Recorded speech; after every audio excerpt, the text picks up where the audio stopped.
길의 돈 버는 투자 방법과 전략을 세워보는 시간입니다. 돈 버는 출근길인데요. 하나금융투자 클럽원의 한동엽 PB와 함께합니다. 어서 오세요. 네, 안녕하세요. 자, 유튜브에서 이렇게 방송까지 TV로까지 진출을 하시고 대단하십니다. 아닙니다. 저도 이제 유튜브에 뭐 시황들을 올리면서 네. 글로벌 랩을 굉장히 많이 참고하거든요. 네네. 근데 제가 이제 금요일마다 나오다 보니까 또 출근길이 굉장히 좀 가볍잖아요. 그래서 이제 일주일 동안 어떤 글로벌 시황에서 우리가 혹시나 좀 놓치고 네. 있는 부분들, 그리고 우리가 투자에 실질적으로 좀 도움되는 부분들을 여러분들 출근하실 때 가벼운 출근길에 좀 가져가실 수 있도록 예. 좀 정보를 전달해드리겠습니다. 출근길이 지루하지도 않고 그리고 유익하고 이러면 얼마나 좋겠습니까? 그러니까 네. 많이 노력해 주셨으면 좋겠고요. 오늘 투자 전략, 어떤 투자 전략 들려주실까요? 사실 이제 저도 굉장히 좀 세미나에 많이 참석들을 해요. 예. 근데 이제 이번 주를 좀 제가 정리하는 생각들은 이제 바로 장표에서 이런 겁니다. 저도 그런 것 같아요. 투자를 생각할 때는 굉장히 좀 지난 일들을 많이 쉽게 잊어버리는 것 같아요. 네. 사실 뭐 일주일 전에 있었던 어떤 금융시장 이슈라든지 뭐 당장 어제 글로벌 랩에서 짚었던 어떤 이슈들을 빠르게 좀 잊는 것 같습니다. 이게 이제 투자를 할 때 굉장히 내가 얼마만큼 수익을 얻을까 이런 흥분감 때문에 사실은 지난날의 어떤 역사들을 굉장히 잊는 것 같습니다. 예. 사실 이번 주에 그 4월 인사이트로 나왔던 그 리차드 번스타인 어드바이저라고 하는 월가 굉장히 그 금융 솔루션의 일가견이 있는 하우스가 있거든요. 거기서도 좀 짚었던 게 그동안 10년 동안 주가는 올라왔다. 예. 그래서 지금 이제 주식시장에 들어오는 참여자들은 이제 뒤늦게 이제 파티에 참석을 하면서 10년치의 수익을 한 번에 얻으려고 하면 안 된다. 이러한 논조가 상투 잡는 거다. 있었어요. 예. 그러니까 저도 뭐 시장은 더 갈 거라고 뭐 생각은 하지만 지금 시장에 이제 처음 들어오시는 뭐 분들이나 재테크를 처음 시작하시는 분들의 어떤 마음가짐은 지난 10년의 어떤 파티를 이제 와서 생각하면 안 된다라는 거죠. 그래서 이러한 이제 투자에 있어서의 생각들을 지금 이제 시장에 참여할 때는 조금은 보수적으로 생각을 해야 될 것 같고, 두 번째는 내가 이제 투자를 하는 어떤 주식이나 수단들이 이제 싼가 비싼가 또는 제값을 하는가에 대한 생각들은 좀 잘 안 하는 게 되는 것 같습니다. 근데 실제로 우리가 어떤 뭐 옷을 구매하거나 뭐 속옷을 구매하거나 이렇게 유니클로를 이용할 때도 이 가격 대비 좋으니까 이용을 하는 거잖아요. 근데 투자를 할 때는 이게 가격 대비 좋은 퍼포먼스를 낼 것인가에 대한 고민들은 또 잘 안 하게 되는 것 같아요. 이 두 가지에 대해서 좀 생각을 해봐야 되는데 이런 것들이 이제 금융시장에서 좀 변화들로 나타나고 있는 것 같아요. 오늘 뭐 핀터레스트도 상장을 했지만은 예. 앞으로 그동안 생각했던 건 어떤 주식시장에서 이 주식이 얼마만큼의 성장을 가져다 줄까 상상에 좀 의존을 많이 했던 것 같은데 앞으로의 어떤 투자 시장의 마인드는 좀 상식에 의존한 실제로 이 기업이 얼마만큼 현금을 갖고 있고 영업이익을 낼 것인가에 대해서 좀 주목을 하는 게 유효할 것 같습니다. 그래서 국내에서는 이미 변화 나타나고 있는 것 같아요. 사진에서 보듯이 뭐 대한항공이나 아시아나항공에서 지금 일어나고 있는 변화들을 보면은 예. 사실 이게 뭐 항공업계에만 일어나고 있는 변화는 아니고요. 이러한 변화들을 한마디로 좀 부채 구조조정이다. 뭐 그동안은 어떤 부채를 늘려왔고 외형 확장을 했다라고 네. 한다면 이런 것들이 뭐 지금 우리나라 시장에서 일어나고 있는 어떤 주주행동주의 또는 액티비즘 뭐 이런 변화들로 인해서 사실상 좀 상식선으로의 어떤 투자들이 바뀌어 나가고 있다라는 변화들을 저는 좀 이번 주에 많이 느끼고 있어요. 근데 이제 이러한 변화들이 당연히 선진국 시장 미국에서도 그랬고요. 일본도 그랬고 이제는 한국 시장에서 그러한 변화들이 나오고 있는 게 아니냐라고 하는 게 이번 주에 투자 시장을 보면서 굉장히 좀 깊게 느꼈던 점인 것 같습니다. 그래서 결국에는 이런 부채 구조 조정 또는 상식선의 투자로 들어올 때는 결국에 제일 좋은 건 현금입니다. 뭐 아마존도 그랬고 뭐 앞으로의 시장들이 실질적으로 현금을 많이 가져갈 수 있는 기업들에 좀 주목을 할 것 같아요. 근데 이 현금이 많은 기업들 또는 앞으로 더 돈을 많이 벌 수 있는 기업들을 좀 해야 될 것 같고, 두 번째는 내가 이제 투자를 하는 어떤 주식이나 수단들이 이제 싼가 비싼가 또는 제값을 하는가에 대한 생각들은 좀 잘 안 하는 게 되는 것 같습니다. 근데 실제로 우리가 어떤 뭐 옷을 구매하거나 뭐 속옷을 구매하거나 이렇게 유니클로를 이용할 때도 이 가격 대비 좋으니까 이용을 하는 거잖아요. 근데 투자를 할 때는 이게 가격 대비 좋은 퍼포먼스를 낼 것인가에 대한 고민들은 또 잘 안 하게 되는 것 같아요. 이 두 가지에 대해서 좀 생각을 해봐야 되는데 이런 것들이 이제 금융시장에서 좀 변화들로 나타나고 있는 것 같아요. 오늘 뭐 핀터레스트도 상장을 했지만은 예.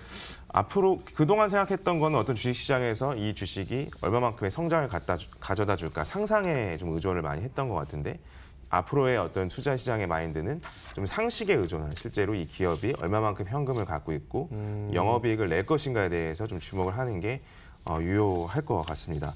그래서 국내에서는 이미 변화 나타나고 있는 것 같아요. 사진에서 보듯이 뭐 대한항공이나 아시아나항공에서 지금 일어나고 있는 변화들을 보면은 예. 사실 이게 뭐 항공업계에만 일어나고 있는 변화는 아니고요. 이러한 변화들을 한마디로 좀 부채 구조조정이다.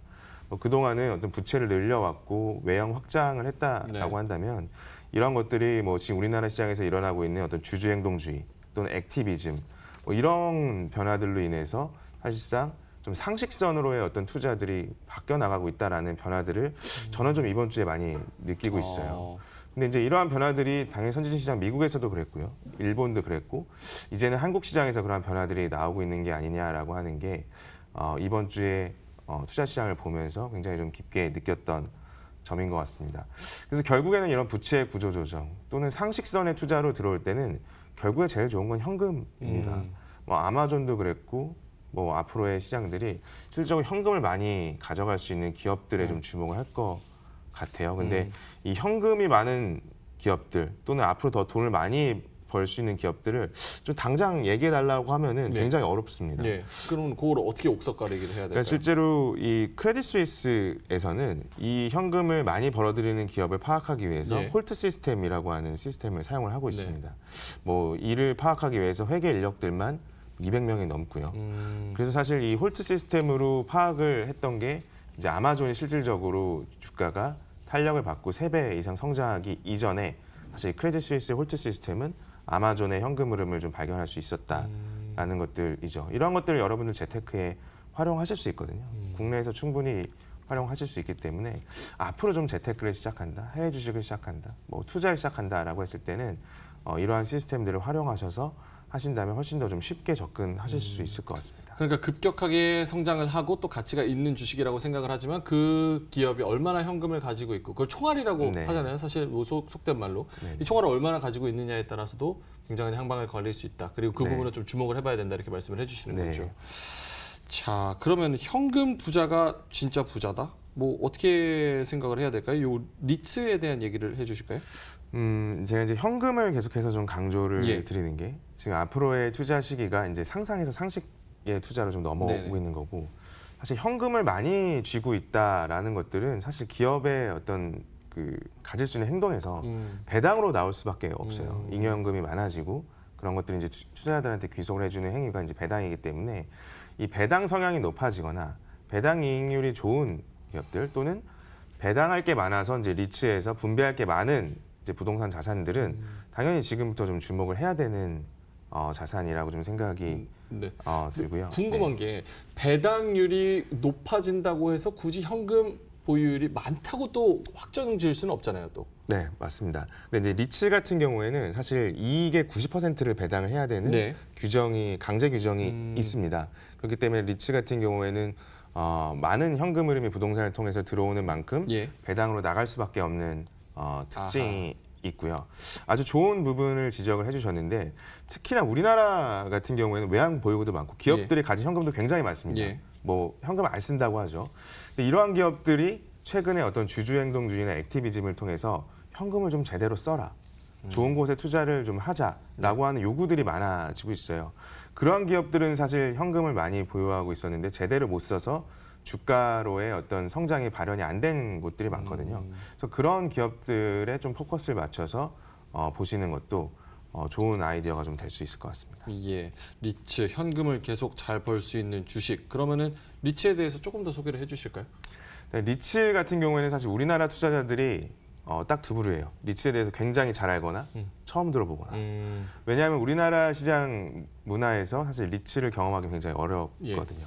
그래서 이제 글로벌 랩이기 때문에 이 해외 주식에서 얻을 수 있는 가장 큰 장점 중에 하나가 이제 리츠거든요. 부동산에 전문적으로 간접 투자를 하고 배당을 받는 투자 수단 그리고 상장돼 있기 때문에 현금성을 언제든지 가져갈 수 있는 좋은 수단입니다. 그래서 뭐 다음 시간부터는 리츠에 대해서 좀 본격적으로 좀 말씀을 드릴 거고요. 뭐 미국에서 활용할 수 있는 리츠, 그다음에 일본 시장에서 활용할 수 있는 실질적인 투자할 수 있는 리츠들을 좀 본격적으로 소개를 해드릴 수 있도록 그러면 하겠습니다. 오늘 좀 맛보기로 내 바구니에 내 포트폴리오에 담을 수 있는 글로벌 리츠 뭐가 있는지 간략하게 좀 설명 좀 해주실까요? 자, 아마존이라는 기업이 사실 뭐 데이터 센터를 늘리기 위해서 많은 부지들을 활용을 해요. 예. 실질적으로 뭐 아마존에 투자를 할 수 있는 아마존 주식도 좋지만은 실제로 이 아마존이 이런 부동산을 취득하는 곳들이 굉장히 많거든요. 예, 예. 그런 곳을 저희가 투자를 간접적으로 이치를 통해서 할 수가 있어요. 그래서 데이터 센터 부지를 갖고 우리는 리츠를 또 매매를 또 할 수가 있고요. 뭐 CES부터 이제 5G 이야기들이 많이 나오는데 이제 5G 설비들을 늘리려면 송전탑들이나 이런 그 시설들이 필요한 부지들이 필요하거든요. 네. 그런 대규모 부지에 투자할 수 있는 리츠들도 있습니다. 그런 것들이 이제 미국 시장에 상장이 돼 있고요. 그런 데서 나오는 어떤 현금 흐름은 뭐 장기간 이제 아마존이나 5G 통신사에서 임대를 해야 되기 때문에 이제 안정적으로 현금 흐름이 나올 수 있는 종목들이라고 생각을 하고 있습니다. 예, 매력적인 투자 방법이고 투자처라고 생각이 되는데 여기는 오늘은 여기까지만 하고 또 궁금증이 있어야지 또 다음에 또 보시지 않겠습니까? 네. 다음 주에 또 찾아오도록 하겠습니다. 오늘은 한동엽 PB와 함께했는데요. 하나금융투자 클럽 1 WM센터 한동엽 PB와 돈 버는 출근길 첫 시간 함께해봤습니다. 오늘 말씀 고맙습니다. 네, 감사합니다.